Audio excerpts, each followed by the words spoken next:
জয় নৃসিংহদেব। আগামীকালকে হচ্ছে ভগবান নৃসিংহদেবের আবির্ভাব তিথি। তাকে বলা হয় নৃসিংহ চতুর্দশী।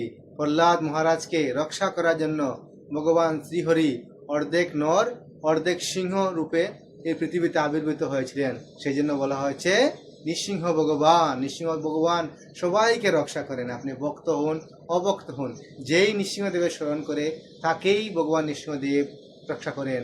তো কালকে নৃসিংহদেবের চতুর্দশী এবং নৃসিংহ ভগবানের সংকল্প মন্ত্র আছে, আপনি কীভাবে রাখতে হবে সেটা আমি ভিডিওতে দিয়ে দেব। এবং আগামীকালকে আপনি কীভাবে সেটা পালন করবেন, যেভাবে আমরা একাদশী করি, পুরো দিন আপনি নিজেরা থাকবেন। গুদুলি নগলের পরে ভগবানকে অভিষেকের পরে বা ভগবানের অভিষেক দেখে আপনি একাদশীর মতো প্রসাদ নেবেন।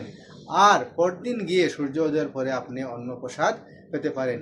এবং অনেকের অনেক সমস্যা হতে পারে, সুগার বা অনেক কিছু সমস্যা হতে পারে।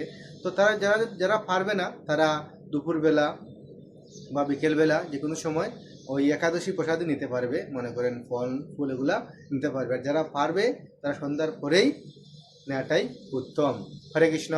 তাহলে এই নৃসিংহদেবের চতুর্দশী যে আপনারা পালন করুন সেটা খুব মহত্বপূর্ণ এবং আপনার যা মনোকামনা আছে সব পূরণ হয়ে যাবে। হরি বল। আর সেদিন আপনি নৃসিংহদেবের চরণে 108টা তুলসী দিতে পারেন, 100 নাম জপ করতে পারেন, ওনার পাঠ করতে পারেন, ওনার লীলা শুনতে পারেন। এবং ভাগবতমে ওনার লীলা সুন্দর বিস্তারিতভাবে বর্ণনা করা আছে। আপনি সেখানেও সেই নৃসিংহদেব এবং প্রহ্লাদ মহারাজের কাহিনী শুনতে পারেন। চৈতন্য মহাপ্রভু সবসময় এই লীলা শুনতেন, প্রহ্লাদ মহারাজের লীলা শুনতেন। তো আপনারা সেটা পাঠ করতে পারেন আর ভগবান নৃসিংহদেবের কৃপা প্রাপ্ত হতে পারে। জয় ভগবান নৃসিংহদেব কি জয়।